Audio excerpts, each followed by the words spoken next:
The views and opinions expressed in this program are not necessarily the views of ECTV News, the City of East Chicago, nor this broadcast station or website. ECTV airs public meetings as a service to the community it serves. Speakers at public meetings, broadcast, or posted by ECTV News are solely responsible for their comments. ECTV News reserves the right to edit or remove any profanity or abusive language or behavior deemed inappropriate for our viewing audience. If you have any comments or suggestions about this program, contact ECTV News at 219-391-8206.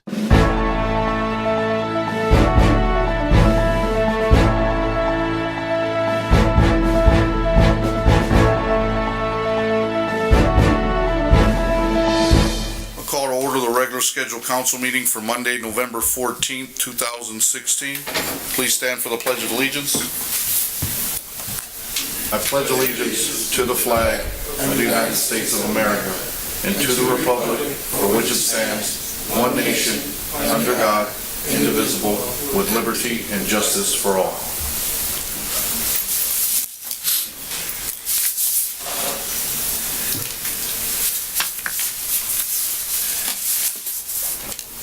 Clerk Santos, roll call, please. Franciski.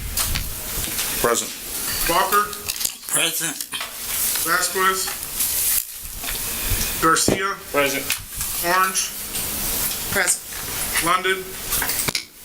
Medina. Here. Monroe. Present. Maldonado. First thing on the agenda is a call to order the public hearing. Clerk Santos, first ordinance, please. Ordinance 16-0016, sponsor Mayor Anthony Copeland, an additional appropriation ordinance. Do we have someone to speak on this?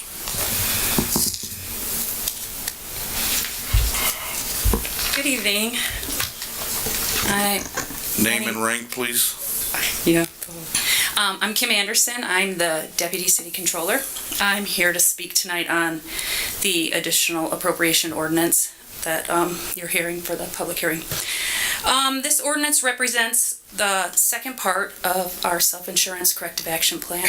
The first part being the increase in the insurance line items in the budget that we discussed at the Finance Committee meetings. Those monies we are hoping are going to be enough to cover our anticipated expenses, our cost to insure averages that we get from our insurance administrator. The second part, which represents this additional appropriation of our plan, is an additional appropriation of $2 million.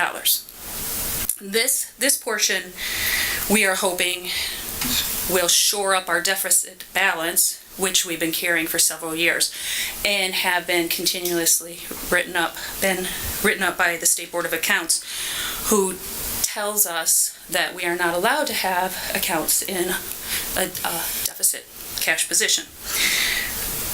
At the same time, the $2 million we're hoping will be enough to square up the deficit and actually leave us with a little surplus so that we can fund the account like it should be used as a reserve. It helps minimize your risk. It makes your financials look better. You look more fiscally sound. And the surplus balance will be used in case you have any unexpected expenses. Larger than anticipated claims for a set year. I jotted down some notes to address the deficit balances that we have been facing for the last 5 years. And of those, all of them were negative. The highest being an overdrawn cash position of $2.1 million year-end of 2014. The lowest being last year, $1.1 million overdrawn. We have been chipping away at it, and I know those of you, when I used to speak during budget time, you heard me saying, we have to fix this, we're trying to fix this. We were trying to move the available resources we had at the time into the insurance line items, but at the same time, we couldn't present an unbalanced budget. We wanted to present a balanced budget, so we can only raise it to the amount that the budget would support. So our estimate, the 5-year average works out to be $1.6 million deficit. So if we say we're going to move the $2 million in there, and we average out those years and say we might have above average year, below average year, so that should be enough, with maybe we're thinking $500,000 surplus sitting there. This is something from an accounting standpoint, we've been trying to clean up for quite some time. I'm hoping that you, as a council, will take this opportunity to help us do this, to get the audit finding off our books, clean it up once and for all. And then I made some notes I wanted to explain to you, because I know a lot of times your questions are, will we be able to track this transaction? How are we going to account for the transaction? We purposely chose to put the $2 million in the other services and charges line item, rather than to send it to the personnel services, and Steve can talk more on this if he wants to explain the different budget categories, where each department would have their own insurance line item within the general fund budget. But that would have to go into personnel services. And we didn't want there to be any question on, oh, you're sending it into personnel services, are you going to be using it for raises or bonuses? So we didn't want we wanted to be completely transparent. So we're moving the $2 million into the other services and charges. I prefer to move it into the controller's office, other services and charges. Then when we process it, we'll take it all out in one transaction as $2 million. We will place it in a separate docket and send it to you in that docket, so you will see that the $2 million came out of the account we said we were putting it into, and the check will be paid to the City of Chicago Health Insurance Fund. I thought this would be the most transparent way and maybe answer some of your questions. And I think that's all I have. Any questions from the council? Councilman Garcia. And you're just talking about ordinance 16-0016, correct? I don't have the number, but is that, yes. Yes. Yes, that's, When was the audit anyway? it's annually. The last one they exited in sometime this summer. I think our audit was officially released in September. And all those numbers are online if you wanted to go out there and verify the cash positions on that. Any other question, Councilwoman Kim, is Orange? this going to have to be done every year to make sure that we don't get an audit finding? Well, we have to keep it in, we can't have it in a deficit. Now, it's kind of a moving target, and hopefully, if we clean up the deficit and we can get a reserve in there, if this is enough, we don't know what our experience is going to be till the end of the year. This is, like I said, a best guesstimate number. $2 million should be enough to leave us a cushion. So 2017, we increased the insurance premiums. I can't remember off the top of my head, but they told us what our cost to insure was and say it was, $1,300 for single. We bumped it to $1,500 to build in a little cushion. Hopefully that would cover our growth or any increased spends. If we can do it on the budget side, then we don't need this big infusion of cash going forward. But we will have to revisit it every year, a budget within those insurance line items at the department level. Any other questions? Thank you, Kim. I now open up the podium to see who is or for against ordinance 16-0016.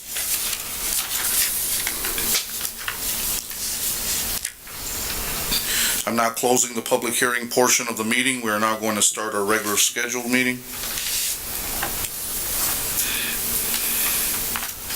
I have a motion to accept the minutes for the regular scheduled meeting and the public hearing on October 10th, 2016. So move, Mr. President. Motion was made by Councilman Garcia, seconded by Councilman Monroe. Any questions on the motion?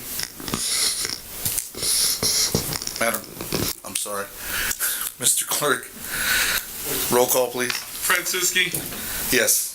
Walker, Yes. Garcia, Yes. Orange, Yes. Medina, Yes. Monroe. Yes.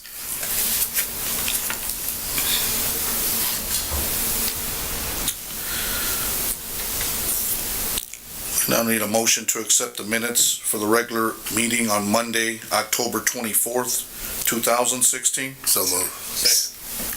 Motion was made by Councilman Monroe, seconded by Councilman Garcia. Any questions on the motion? Clerk Santos, roll call, please. Franciski, Yes. Walker, Yes. Garcia, Yes.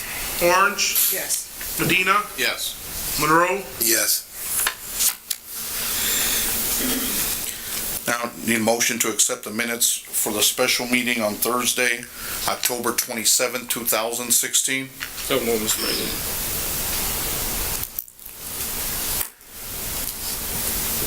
Second. Motion was made by Councilman Garcia, seconded by Councilwoman Orange. Any questions on the motion? Clerk Santos, roll call, please. Franciski, Yes. Walker, Yes. Garcia, Yes. Orange, Yes. Medina, Yes. Monroe. Yes.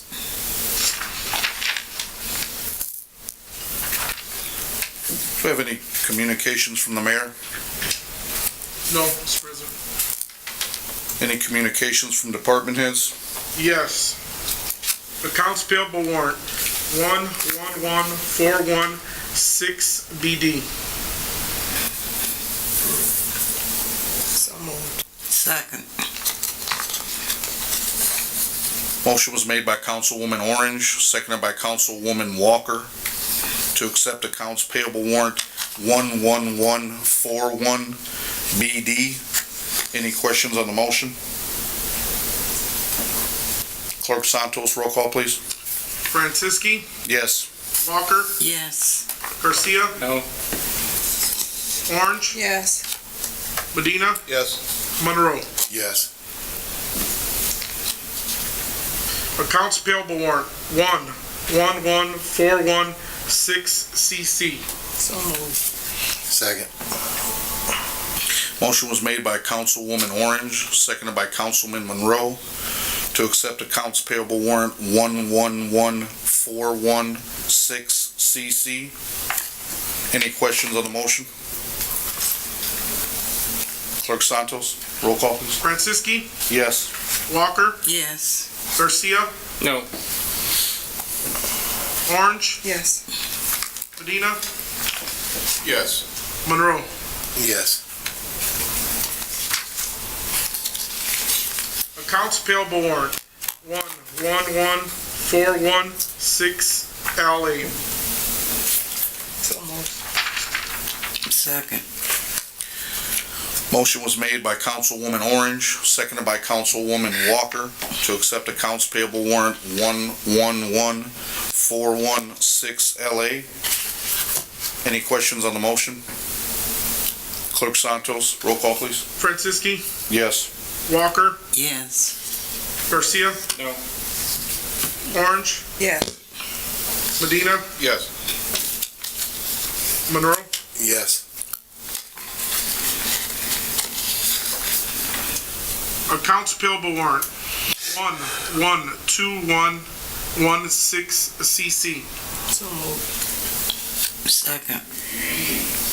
Motion was made by Councilwoman Orange, seconded by Councilwoman Walker, to accept accounts payable warrant 112116 CC. Any questions on the motion? Clerk Santos, roll call, please. Franciski, Yes. Walker, Yes. Garcia, No. Orange, Yes. Medina, Yes. Monroe. Yes.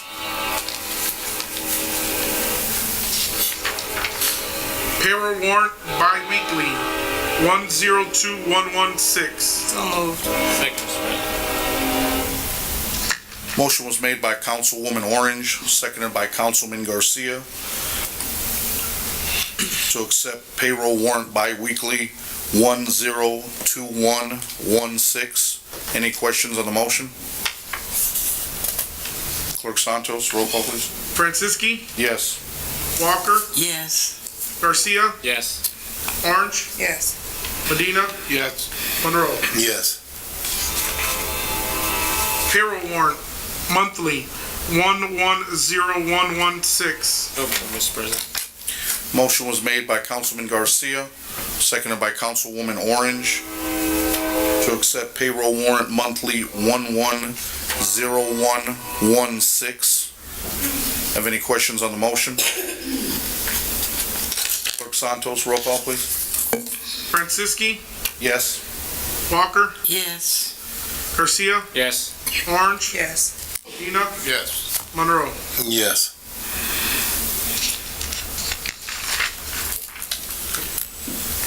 Payroll warrant bi-weekly, 110416. So moved, Mr. President. Second. Motion was made by Councilman Garcia, seconded by Councilman Monroe, to accept payroll warrant bi-weekly 110416. Any questions on the motion? Clerk Santos, roll call, please. Franciski, Yes. Walker, Yes. Garcia, Yes. Orange, Yes. Medina, Yes. Monroe. Yes. Do we have any committee reports? Do we have any board reports? Clerk Santos, city ordinances on first reading? Yes. Ordinance 16-0016, sponsor Mayor Anthony Copeland, an additional appropriation ordinance. So moved on first and second. Second. Motion was made by Councilwoman Orange, seconded by Councilwoman Walker, to hear ordinance 16-0016 on second reading, first and second reading. Any discussion on the motion? Clerk Santos, roll call, please. Franciski, Yes. Walker, Yes. Garcia, Yes. Orange, Yes. Medina, Yes. Monroe. Yes.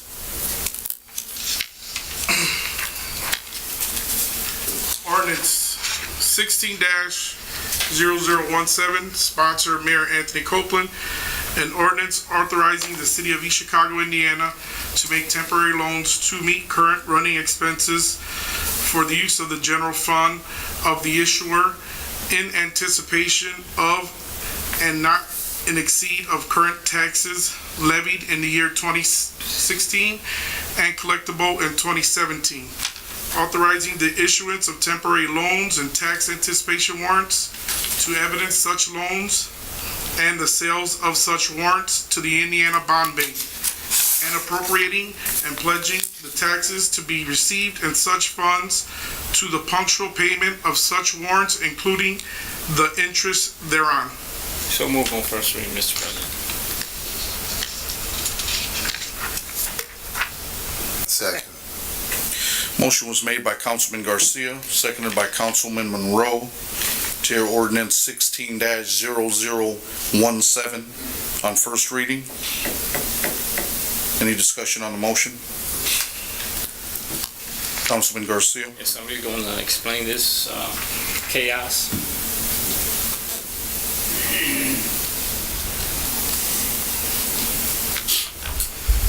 Good evening, Council. Joe Allegretti, Corporation Counsel.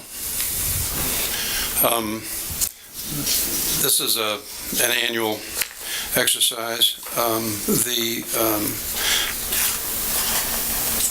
Your financial advisor, Mr. Dalton, received a copy of the cash flow worksheet prepared by Alicia Aceves from the Controller's Office.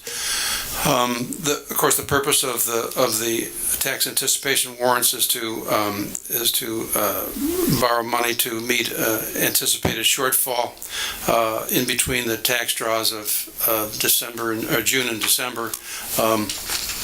as disclosed on the worksheet, the anticipated tax draw prior to the June anticipated deficit prior to the June tax draw is estimated to be $4.5 million, which is the amount that the city intends to borrow from the state bond bank program. It's a program they offer to all units of government in the state of Indiana. They package the deal, as everybody in the council is familiar with. We've done it numerous times. Extremely low and competitive interest rate. It ensures that there'll be operating capital to operate the city in between tax draws. Any discussion on the motion? Councilman Garcia? I thought the mayor's been saying that he's been operating in the black all year, and so we're short and we're operating in the red now. I don't think we're operating in the red. This is a safety measure. The money that's funding the additional appropriation, I guess there is a connection between these two ordinances. Assuming that we do, the council adopts the additional appropriation ordinance and makes up for the overdrawn account for the self-insurance medical program. That's $2 million less money in the general fund of excess dollars that will be available to meet the budget expenses. Well, that's why I make the distinct clarity if she was talking about 16, and she says she's talking about 16. 16 ain't got nothing to do with 17. Well, Didn't mention nothing about. This is planning that the city does every year. I think all communities, cities, and towns in Northwest Indiana participate in this plan, and it is a prudent use of the program that's available to all units in the state of Indiana through the state bond bank to ensure the availability of money to operate the city and its functions at an interest rate of about 1%. So we're asking for $4 million, correct? 4.5. $4.5 million. The insurance was $2 million, so we're out. We're going to be in the red, correct? This is just a shortfall in between tax draws. It doesn't mean the city is operating in the red. Actually, the city is solvent and in the black. But because of the timing of the tax draws twice a year, there is a possibility, based upon this worksheet, that the city could run out of money, and this is to ensure that doesn't happen, as of course we all know. Councilwoman Orange? Okay, so Mr. Ellery, you said that in this ordinance it says that you won't borrow more than not to exceed $35 million. Right, which is right. So that means that you may borrow less than that? We're going to borrow $4.5 million is all that's needed. The part of the application with the bond bank is preparation of a cash flow worksheet, whereby the city controller estimates what the potential for deficit is to be dealt with by the tax anticipation warrant program, by the money being borrowed from the state bond bank. So on the short term, what is the amount that you think we would have to borrow for anticipation of this year for 2016? What would be the short-term cash needs for 2016? Just the 4.5? Yes. Steve? Steve to the rescue here.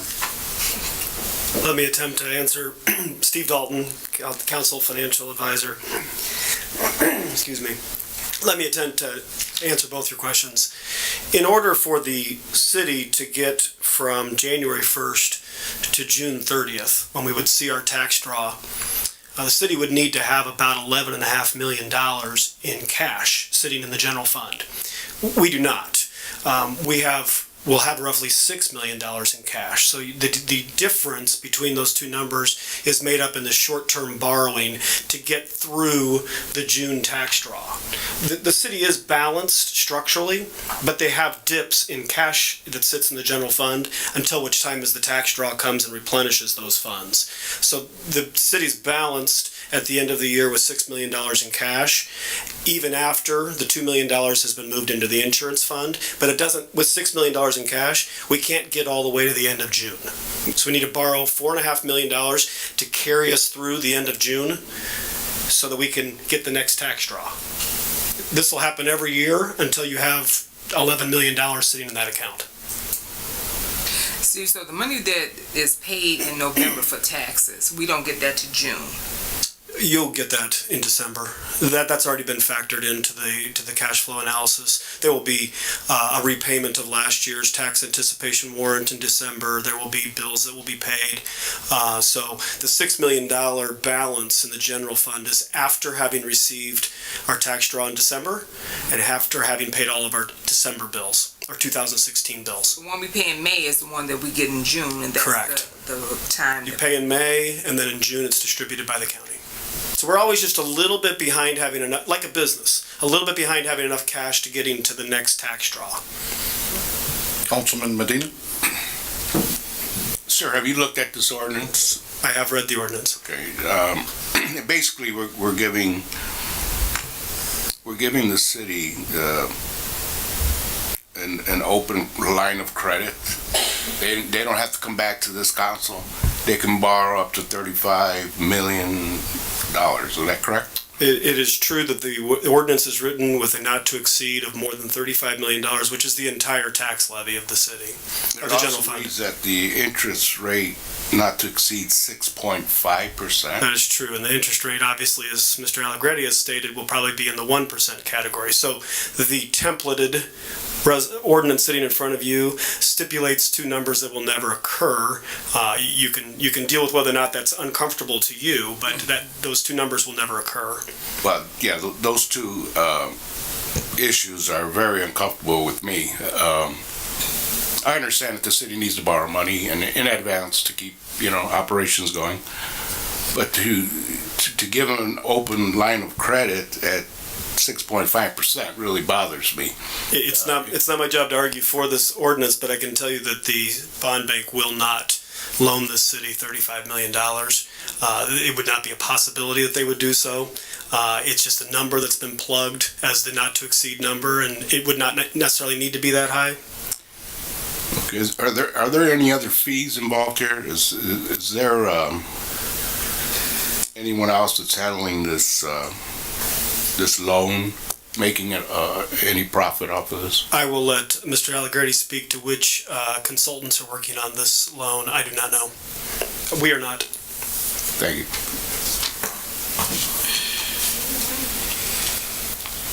The city doesn't need a financial advisor for this. This is just done with an application to the controller's office. No lawyers, no financial consultants are charging a fee. I'm charging my time of my hourly rate to come to the council meeting, but there's no professional fees connected with this other than the cost of the application and participating in the project. Thank you. Any other questions? Councilwoman Orange?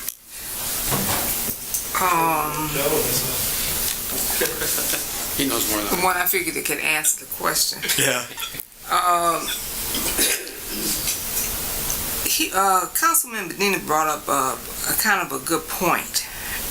Not so much that if the city would need to borrow. Okay, so we're at 4.5.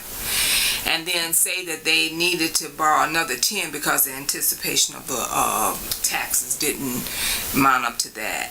And so he basically said that they would not have to come back to the council in order to borrow. Can we put a stipulation in that they would have to come back, at least so that we would know how much they did borrow? Because right now, if they did borrow, we would not know how much they did borrow. I would prefer to refer to either of the attorneys on the way that the ordinance is written as to whether or not they could borrow additional after this first borrowing on January 3rd. I can tell you the easiest solution, and nobody, I mean, perhaps Mr. Allegretti would disagree with me, but the easiest solution would be for you to amend the ordinance and reduce the amount from 35 million to something less. That would seem to me, I'm not the attorney though, I didn't write it. Councilman, It's on first reading anyway, we can look at that, and at least so that we know, okay, so they borrowed 4.5, but then they came back and got 10, and then they came back and got 15, so at least that we would know, so that at the end of next in 2017, it wouldn't look like the council didn't know exactly how much they borrowed. At least we would know. So Steve Bauer, can you look at that and see what can be put in to plug that? No, I'm just saying. No, I was talking here. Councilman Monroe.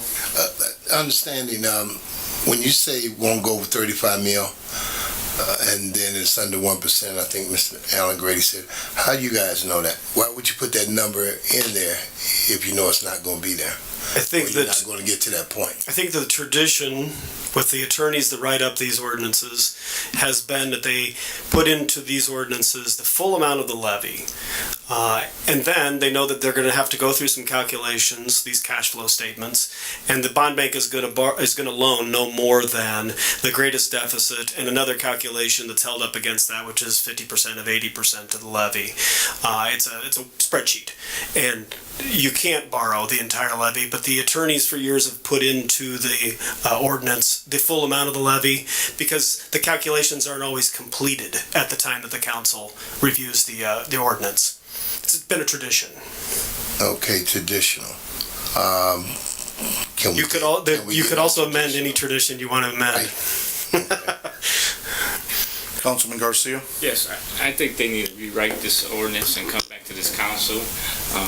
Definitely, I'm not going to approve no 35 million, even if it's just a fake number up there, but there's no way I will approve that. And then that moving rate is, you said they're not going to do no more than one, but you got to. I can't guarantee it's one, but because they don't price this bond for another couple weeks, but it'll be somewhere in the 1% category. I think it needs to be rewritten and come back to this council. We probably have a timing issue, and Mr. Allegretti can speak to that. I'm not sure that you have enough time to kick this down the road very far. Councilman Monroe. I would like to go with Councilman Orange on you guys setting a certain amount and then letting us know so it don't go over what is going, and not going with Councilman Garcia that we need to rewrite this thing and look at it because it is a possible that it could happen. I'm not the one arguing for or against, but you could amend easily two numbers in this ordinance and get, I think, what you're trying to accomplish.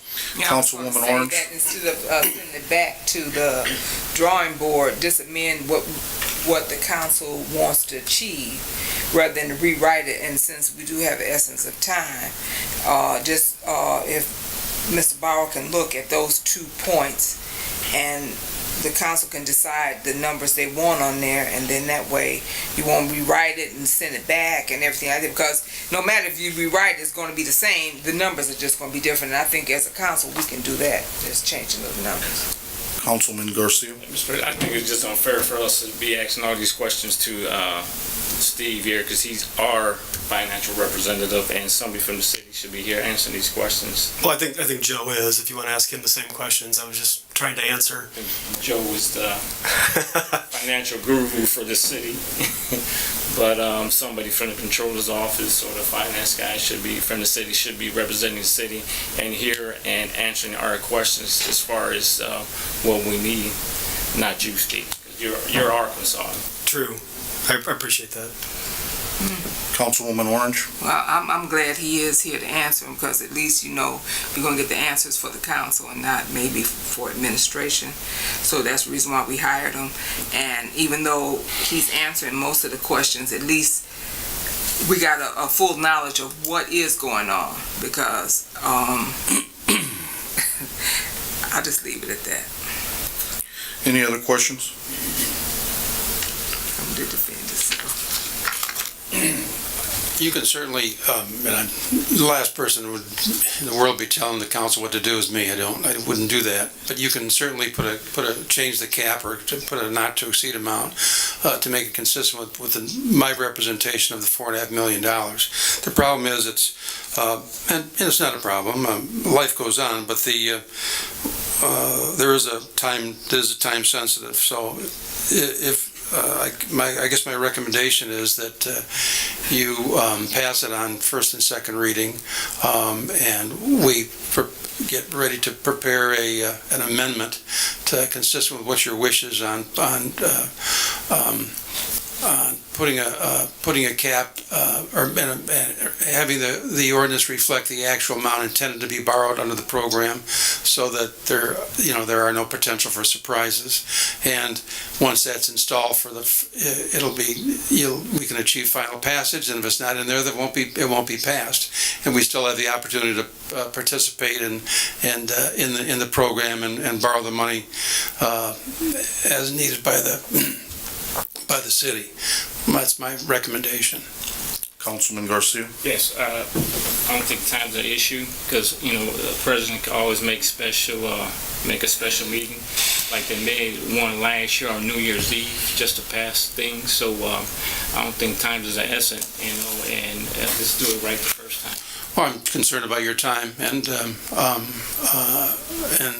efficiency and your time. I don't think you should be working on New Year's Eve or over the Thanksgiving week. But what I suggest, and I'm not arguing with you, of course, is that you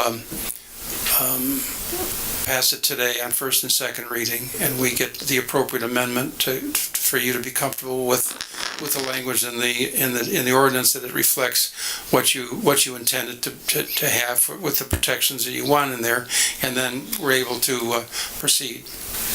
Councilman Monroe? If time is so much of essence, why are we receiving this information so late then?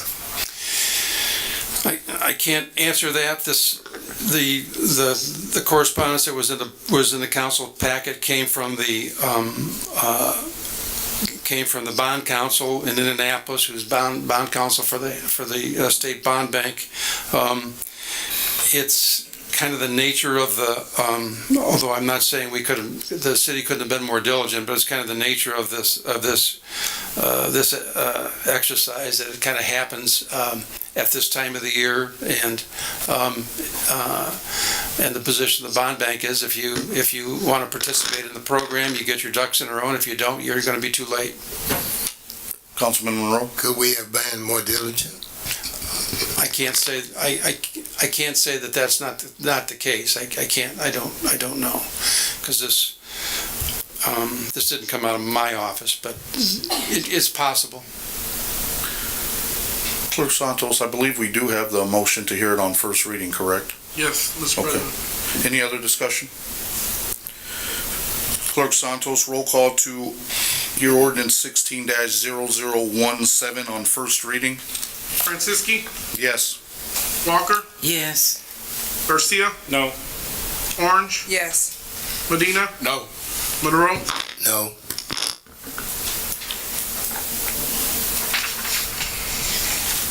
Clerk Santos, any ordinances on second reading? No, Mr. President. Do we have any ordinances on third reading? Yes, Mr. President. Ordinance 16-0013, sponsor Mayor Anthony Copeland, an ordinance amending ordinance 0-09-0020 regarding rental, registration, and inspection fees. So moved on third and final reading. Second. Motion was made by Councilwoman Orange, seconded by Councilman Garcia, to hear ordinance 16-0013 on third reading.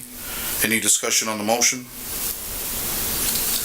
Clerk Santos, roll call to adopt ordinance 16-0013 on third and final reading. Franciski? Yes. Walker? Yes. Garcia? Yes. Orange? Yes. Yes. Monroe? Yes. Ordinance 16-0015, sponsor Mayor Anthony Copeland, an ordinance creating and establishing a fund for the receipts and accounting of the Lakeside Gardens Project TIF activities. So move, Mr. President, third and final reading. Second. Motion was made by Councilman Garcia, seconded by Councilwoman Walker. Your ordinance 16-0015 on third reading. Do we have any discussion on the motion? Clerk Santos, roll call to adopt ordinance 16-0015 in third and final reading. Franciski, Yes. Walker, Yes. Garcia, Yes. Orange, Yes. Medina, Yes. Monroe. Yes. Do we have any resolutions? No, Mr. President. Do we have any old business? Councilman Garcia? Clerk Santos, on that resolution last week we had on fire and pension, did the mayor sign off on that? No. We did call the mayor's office, and the mayor's secretary stated that it had not been signed yet. Mr. President, could we have a letter sent to the to the mayor, find out what's the issue with this? For signing off on this resolution. Okay. Any other old business? Moving on to new business. Councilwoman Orange? Council President, I have a couple of things. First of all, I would like for Alita to send a letter to Lavanis Talbert's family. His funeral was Saturday. He was the 6th District Council person before I became council, and he passed away. He was also a East Chicago police officer. I didn't know until later that he had passed away, and then we didn't know anything because he didn't get buried in the state of Indiana. It was buried elsewhere, so we didn't really know when his funeral was, but we would like to send some type of condolence to his family from the council. Yes. Maybe from the entire council. Yeah, the entire council. Great. Yeah. And then also, I would like to send commendations for Officer Manley and Officer Bastardo. I don't know, it was on, I saw it on Channel 2 News how I found out about it, but it was, they went over and above. 2 officers that helped a man with dementia, and he was driving up the wrong way on a ramp.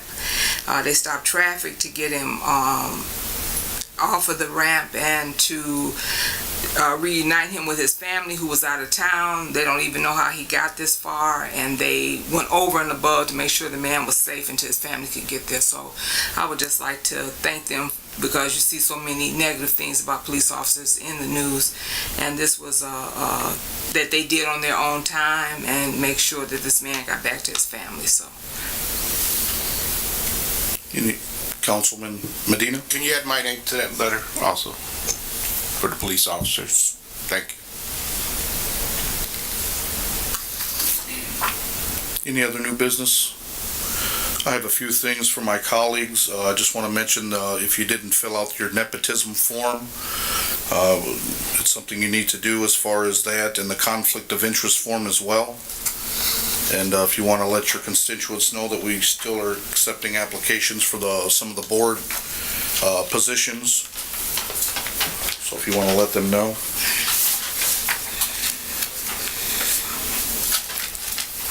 Moving on to public expression. If you could please keep your comments to 3 minutes.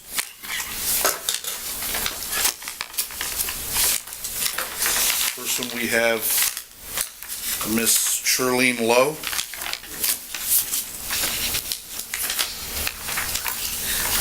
Good evening, Council. I stand before you today in reference to the John B. Nicosia building. It has been brought to my attention that you are unaware of the fact that our building is condemned, which I cannot believe that, number one. Number two, my question is that we need the help as the council to step up. As your constituents who help elect you, we need your help. Our current situation is we have people that are testing positive for lead in our building without any assistance. What we need is for someone to come in and test the people in the building for lead. Some people have gone on their own and received their testing results and tested positive for lead. So they're standing still. Okay, now I don't know how many people will test positive for lead, but I want to know that we have the help of the people we elected to stand behind us to make sure that our seniors are getting the proper help and the assistance that they need.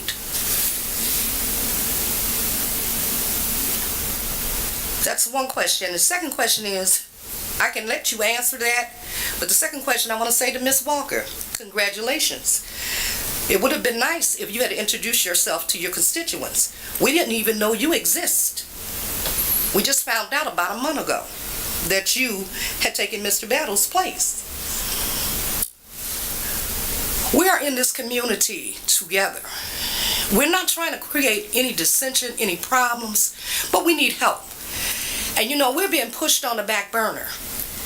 Our building is condemned. We're living in deplorable conditions. It's raining in the seniors' apartments. People are getting sick. People are dying from cancer. People are coming up with lupus. All sorts of things are going on. My thing is, where's our help?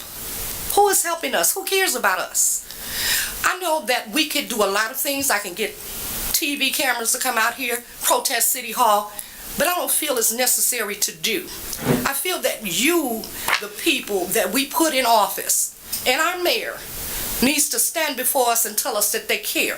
Let's get something done. Let's test our people. Let's find out how many people we 30 have. seconds, ma'am. Okay? Another thing, one last thing. The councilman at large and Ms. Walker, Thanksgiving is coming. I'm asking for donations for our seniors for the Thanksgiving. Thank you. Thank you.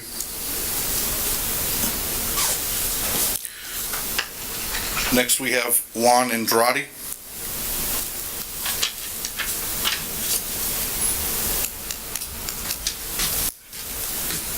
Good evening, Council. Juan Andrade, a lifelong resident of East Chicago, Indiana.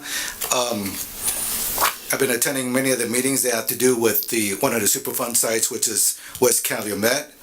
And it seems like maybe the people within the John Nicosia building, based upon the statements that Ms. Terleen Love just mentioned, that not only do the people from West Calumet need to be out of that area, it seems like the people from the John B. Nicosia building also need to be out of that building. And time is of the essence. Question is right now is how many people from this council right now, and including the ones that aren't here today, have gone out to any of the public meetings that have been taking place in West Calumet, and now directly from some people that live in the John B. Nicosia building. It would be a great opportunity, whether that's part of your district or not, to go out and talk to the people that live in the John B. Nicosia building and take a look at the building yourselves.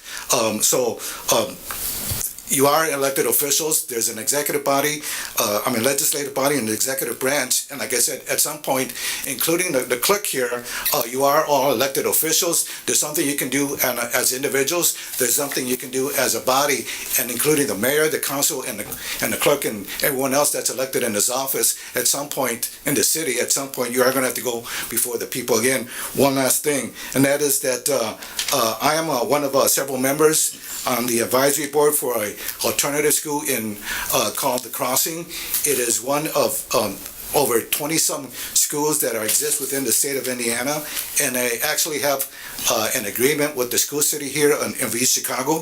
The Crossing is a non-for-profit organization.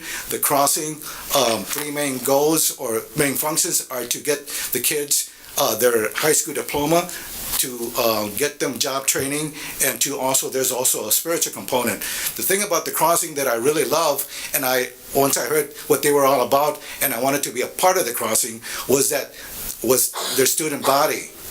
Their student body consists of those students that have been maybe expelled. Their student body are the people that have major problems within the school. Their student body are the students that for some reason are no longer in school. And when I heard about the presentation about the crossing, I said, I would like to be a part of it. So I am a part of the advisory board for the crossing. And so on 30 seconds. December the 2nd, they have their first fundraiser at the Dynasty Banquet Hall. Single tickets, $35. You can also purchase a table. There's also opportunities for to be a corporate sponsor. I have the information here for everyone that'll pass out after the meeting, and hope that you can help those that need help, including our youth, by getting them back into school and helping the schools do a marvelous thing. Thank you very much. Thank you. A motion to adjourn, please. Motion was made by Councilman Garcia, seconded by Councilman Monroe. Clerk Santos, roll call, please. Franciski, Yes. Walker, Yes. Garcia. Yes. Orange. Yes. Medina, Yes. Monroe. Thank you, good night.